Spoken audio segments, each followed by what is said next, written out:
segment, we're going to be talking about how to turn a plain cheesecake into a chocolate peanut butter cheesecake.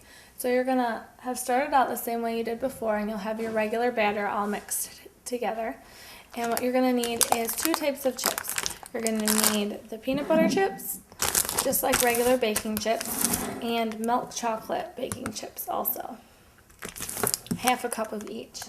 And you're going to want to go ahead and put them in a bowl one at a time. So the peanut butter usually goes first because peanut butter is a little bit more dense than the chocolate.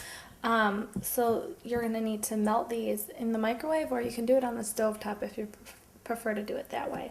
But just make sure they're like an even layer so you don't have any parts where they'll burn, and put them in your microwave again on half power until they're all melted together. I just pulled the chips out of the microwave, and I'm just mixing them all together to make sure they're fully melted. So after you've made sure that they're fully melted, you just need to go ahead and add 1 1/4 or 1 1/3 cups of batter into this peanut butter mix. So you can just take your 1 cup and just scoop it in. And just make sure it's like pretty full, and just go ahead and dump it in there. And you can do the same with the 3rd cup of batter.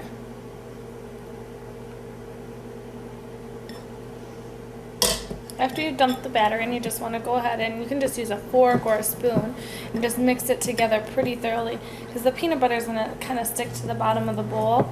So you just want to make sure that you mix it thoroughly throughout. And you kind of want to do it quick after it gets out of the microwave, because the batter is cold and the chips are warm, so they'll start to harden up again when you put the 2 together into the bowl. So it might get a little lumpy, which is alright because the peanut butter chips will melt again in the oven, but just make sure you mix it as thoroughly as you can. We use the dark cookie wafers to make a crust for this, and after you're done mixing it in, you just want to go ahead and pour it in as the bottom layer right into the springform pan with your cookies that have already been baked into.